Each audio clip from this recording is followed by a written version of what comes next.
Hello ನಮಸ್ಕಾರ, ನೀವು ನೋಡ್ತಾ ಇದ್ದೀರಾ ವಿಜಯ್ ಮೈಲಾರ್ ಯೂಟ್ಯೂಬ್ ಚಾನಲ್. ಏನಪ್ಪಾ ಇದು ಸ್ಟುಡಿಯೋ ಬಿಟ್ಟು ಹೊರಗಡೆ ಇದೀನಿ ಅನ್ಕೊಂಡ್ರ? ಸೊ ನಾನೀಗ ಸ್ಟುಡಿಯೋಗೆ ಹೋಗಿ ವಿಡಿಯೋನ ಮಾಡೋಷ್ಟೊತ್ತಿಗೆ ಒಂದು ಅರ್ಧ ಗಂಟೆ 1 ಗಂಟೆ ಲೇಟ್ ಆಗ್ಬೋದು. ಸೊ ಲೇಟ್ ರಿವ್ಯೂ ತಲುಪಿಸಬಾರ್ದು, ಬೇಗ ತಲುಪಿಸೋಣ ಅಂತ ಥಿಯೇಟರ್ ಹತ್ರ ಮಾಡ್ತಾ ಇದೀನಿ. ಸೊ ತಡ ಮಾಡಕ್ ಹೋಗಲ್ಲ, ವಿಡಿಯೋನ ಬೇಗ ಶುರು ಮಾಡ್ತೀನಿ. ಶುರು ಮಾಡೋಕ್ಕಿಂತ ಮುಂಚೆ ಚಾನಲ್ಗೆ ಸಬ್ಸ್ಕ್ರೈಬ್ ಮಾಡಿಲ್ಲ ಅಂತ ಸಬ್ಸ್ಕ್ರೈಬ್ ಮಾಡ್ಕೊಳ್ಳಿ. ಇನ್ಸ್ಟಾಗ್ರಾಮ್, ಫೇಸ್ಬುಕ್ ಆಗಿ ಎಕ್ಸೆಲ್ ಫಾಲೋ ಮಾಡೋದನ್ನ ಮರಿಬೇಡಿ ಅಂತ ಹೇಳ್ತಾ, ಸೊ ಮೊದಲೇದಾಗಿ ಏನಪ್ಪಾ ಅಂತಂದ್ರೆ ನಾನು ಹೇಳೋದು ಸಿನಿಮಾ ಬಗ್ಗೆ, ಸಿನಿಮಾ ಕತೆ ಬಗ್ಗೆ ನಾನು ಮಾತಾಡಲ್ಲ ಈ ರಿವ್ಯೂ ಅಲ್ಲಿ. ಯಾಕೆ ಅಂತಂದ್ರೆ ಪ್ರತಿಯೊಬ್ರು ಕೂಡ ಈ ಸಿನಿಮಾನ ಬಂದು ನೋಡ್ಲೇಬೇಕು. ಯಾಕೆ ಈ ಮಾತು ಹೇಳ್ತಾ ಇದೀನಿ ಅಂತಂದ್ರೆ D56 ಅನ್ನೋ ಒಂದು ಹೆಸರು ಬಂದಾಗ ನಮಗೊಂದು ಕ್ರೇಜ್ ಸ್ಟಾರ್ಟ್ ಆಗಿತ್ತು. ಸೊ ಕಾಟೇರ ಅಂತ ಬಂದಾಗ ಡಬ್ಬಲ್ ಆಯ್ತು. ಸಿನಿಮಾದ ಕಂಟೆಂಟ್ ಏನು ಅಂತ ಆಲ್ಮೋಸ್ಟ್ ಗೊತ್ತಾದ ಮೇಲೆ ನಮ್ಗೆ ಇನ್ನೂ ಒಂದ್ ರೀತಿಲಿ ಮೈಯಲ್ಲಿ ರೋಮಾಂಚನ ಆಯ್ತು. ನಾನು ಖಂಡಿತವಾಗ್ಲೂ ಎಕ್ಸ್ಪೆಕ್ಟ್ ಮಾಡಿರ್ಲಿಲ್ಲ. ನನ್ನ ಒಂದು ಇಮ್ಯಾಜಿನೇಷನ್ಗೂ ಮೀರಿ ಸಿನಿಮಾ ಬಂದಿರುವಂತದ್ದು. ಸೊ ಯಾಕೆ ಈ ಮಾತೆಲ್ಲ ಹೇಳ್ತಾ ಇದೀನಿ ಅಂತಂದ್ರೆ, ಒಂದು ಸಿನಿಮಾ ಅಂತ ಬಂದಾಗ ನಾನು ಹಲವಾರು ವಿಡಿಯೋದಲ್ಲಿ ಕೂಡ ಹೇಳಿದೀನಿ, ಬರೀ ಲವ್ ಸಿನಿಮಾಗಳು, ಒಂದು ಗ್ಯಾಂಗ್ಸ್ಟರ್ ಸಿನಿಮಾಗಳು ತುಂಬಾ ನೋಡಿರ್ತೀವಿ. ಬಟ್ ಕಂಟೆಂಟ್ ಓರಿಯೆಂಟೆಡ್ ಸಿನಿಮಾಗಳಾಗಿರ್ಬೋದು, ಸಮಾಜದಲ್ಲಿ ಎತ್ತಿ ಹಿಡಿಯುವಂತ ಒಂದು ಕೆಲಸ ಮಾಡುವಂತ ಸಿನಿಮಾಗಳು ಬರೋದಂತಾಗಿರ್ಬೋದು. ಸೊ ಈ ವರ್ಷದಲ್ಲಿ ನಾನ್ ನೋಡಿದಂತ ಒಂದು ಒಳ್ಳೆ ಕಂಟೆಂಟ್ ಓರಿಯೆಂಟೆಡ್ ಸಿನಿಮಾ ಅಂತ ಹೇಳಕ್ ಇಷ್ಟಪಡ್ತೀನಿ. ಅದು ನಮ್ಮ ಕನ್ನಡದ ಸಿನಿಮಾ. ಸೊ ಇನ್ನೊಂದು ವಿಷಯ ನಾನು ಮೆನ್ಷನ್ ಮಾಡ್ತೀನಿ ಇದ್ರಲ್ಲಿ, ಏನಂತಂದ್ರೆ ಈ ಸಿನಿಮಾಗೆ ಲ್ಯಾಂಗ್ವೇಜ್ ಮ್ಯಾಟರ್ ಆಗಲ್ಲ ಅಂತ ಹೇಳ್ತೀನಿ. ಯಾಕಂದ್ರೆ ಸಿನಿಮಾದ ಕಂಟೆಂಟ್ ಆ ರೀತಿ ಇದೆ. ಪ್ರತಿಯೊಬ್ರು ಒಂದು ಮನುಷ್ಯ ಬದುಕುವಂತ ಒಂದು ಸ್ಥಿತಿಯನ್ನ ತೋರಿಸಿರುವಂತ ಸಿನಿಮಾ ಇದು.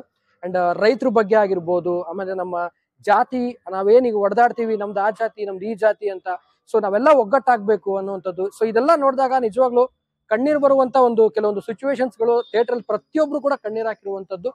ಈ ಸಿನಿಮಾ ನಿಜವಾಗ್ಲೂ ಒಂದು ಡಿಸೆಂಬರ್ ಅಲ್ಲಿ ಒಂದು ರೀತಿಯಲ್ಲಿ ಒಂದು ಅದ್ಭುತವಾದಂತ ಸಿನಿಮಾ.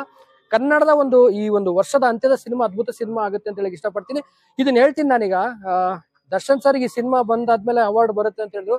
ಖಂಡಿತವಾಗ್ಲೂ ಈ ಸಿನಿಮಾಗೂ ಸೇರಿ ಪ್ರತಿಯೊಂದು ಟೀಮು, ಟೆಕ್ನಿಷಿಯನ್ಸ್ ಏನಾದ್ರೆ ಪ್ರತಿಯೊಬ್ಬರಿಗೂ ಅವಾರ್ಡ್ ಬರುತ್ತೆ ಈ ಸಿನಿಮಾದಿಂದ. ಯಾಕಂದ್ರೆ ಒಂದು ಸಿನಿಮಾ ಅಂತ ಬಂದಾಗ ನಾವು ಥಿಯೇಟರ್ ಅಲ್ಲಿ ಕೂತ್ಕೊಳ್ತೀವಿ. ಯಾಕಂದ್ರೆ ಒಂದು ಪರದೆ, ಒಂದು ಕತ್ತಲು ವಾತಾವರಣ, ಆ ಒಂದು ವಾತಾವರಣದಲ್ಲಿ ಸಿನಿಮಾ ನೋಡೋದಷ್ಟೇ ಅಲ್ಲ, ಸಿನಿಮಾದ ಒಂದು ಸ್ಟೋರಿಲಿ ನಾವು ಕೂಡ ಜರ್ನಿ ಮಾಡ್ತಾ ಇದೀವಿ ಅನ್ನುವಂಥದ್ದು ಈ ಸಿನಿಮಾದಲ್ಲಿ ನನಗೂ ಕೂಡ ಅದು ಫೀಲ್ ಆಯ್ತು. Ultimate cinema. ನಾನು ಸಿನಿಮಾದ ಬಗ್ಗೆ ಜಾಸ್ತಿ ಹೇಳಕ್ ಹೋಗಲ್ಲ, ನೀವೇ ಒಂದು ಸಿನಿಮಾನ ನೋಡಿ. ಅಷ್ಟರ ಮಟ್ಟಿಗೆ ಒಂದು ಅದ್ಭುತವಾಗಿ ಸಿನಿಮಾ ಮೂಡ್ ಬಂದಿದೆ. ನಾನು ಅನ್ಕೊಂಡೆ ಸಿನಿಮಾ ರಿವ್ಯೂ ಮಾಡೋ ಟೈಮಲ್ಲಿ ಹಾಗೆ ಮಾಡ್ಬೇಕು, ಹೀಗ್ ಮಾಡ್ಬೇಕು, ಹಂಗ್ ಹೇಳ್ಬೇಕು, ಹಿಂಗ್ ಹೇಳ್ಬೇಕು ಅಂತ. ಸಿನಿಮಾನ ಬಂದು ನೋಡಿ, ಅದ್ಭುತವಾಗಿದೆ, ಅಷ್ಟು ಮಾತ್ರ ಹೇಳಬಲ್ಲೆ. ನಾನು ಜಾಸ್ತಿ ರಿವೀಲ್ ಮಾಡಕ್ ಹೋಗಲ್ಲ ಸಿನಿಮಾದ ಬಗ್ಗೆ. ಸಿನಿಮಾ ಒಂದು ಅದ್ಭುತವಾದಂತ ಸಿನಿಮಾ, ಯಾರು ತಪ್ಪಿಸ್ಬೇಡಿ. ಯಾಕಂದ್ರೆ ಈ ರೀತಿ ಸಿನಿಮಾಗಳು ನೋಡಕ್ ಸಿಗೋದು ತುಂಬಾನೇ ಕಡಿಮೆ. ಆದಷ್ಟು ಬೇಗ ಬಂದು ಥಿಯೇಟರ್ಗೆ ಸಿನಿಮಾನ ನೋಡಿ. ನಾನು ಎಲ್ಲಿ ತಡ ಆಗ್ಬಿಡುತ್ತೋ, ನನ್ನ ಸ್ಟುಡಿಯೋಗೆ ಹೋಗಿ ವಿಡಿಯೋ ಮಾಡಿದ್ರೆ ಅಂತ ಇವತ್ತು ನಾನು ಇಲ್ಲೇ ಮಾಡ್ತಾ ಇದ್ದೀನಿ. ಇವತ್ತು ಥಿಯೇಟರ್ ಹತ್ರನೇ ನಾನು ಸಿನಿಮಾ ನೋಡ್ಕೊಂಡ್ ಬಂದೆ. ಸಾಂಗ್ಸ್ ಆಗಿರ್ಬೋದು, ಎಲ್ಲ ಗೊತ್ತಿರೋ ಹಾಗೇನೆ ಥಿಯೇಟರ್ಕಲ್ ಎಕ್ಸ್ಪೀರಿಯನ್ಸ್ ಆಗಿರ್ಬೋದು, ಎಲ್ಲ ಅದ್ಭುತವಾಗಿ ಮೂಡ್ ಬಂದಿದೆ. ಅಂಡ್ ಮೇನ್ ಆಗಿ ಹೇಳ್ಬೇಕು ಅಂತಂದ್ರೆ ಈ ಒಂದು ಸಿನಿಮಾ ಒಂದ್ ರೀತಿ ತರುಣ್ ಅವರು ಆಯ್ಕೆ ಮಾಡ್ಕೊಂಡಿರೋದು ಅದ್ಭುತ. ಸೊ ದರ್ಶನ್ ಸರ್ ಅವರನ್ನ ಆಯ್ಕೆ ಮಾಡ್ಕೊಂಡಿರೋದು ಇನ್ನೂ ಡಬಲ್ ಅದ್ಭುತ ಅಂತ ಹೇಳ್ಬೋದು. ಅಲ್ಟಿಮೇಟ್ ಮೂವಿ, 3 ಅವರ್ ಇದೆ ಮೂವಿ.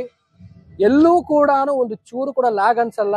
ಸಾಂಗ್ಸ್ ಆಗಿರ್ಬೋದು, ಪ್ರತಿಯೊಂದು ಸೀನ್ಸ್ ಆಗಿರ್ಬೋದು, ಪ್ರತಿಯೊಂದು ಕೂಡ ಅದ್ಭುತವಾಗಿ ಮೂಡ್ ಬಂದಿದೆ. ಯಾರು ಕೂಡ ದಯವಿಟ್ಟು, ನಾನು ಆಗ್ಲೇ ಹೇಳಿದಾಗನೇ ಈ ಸಿನಿಮಾಗೆ ಲ್ಯಾಂಗ್ವೇಜ್ ಮ್ಯಾಟರ್ ಆಗಲ್ಲ.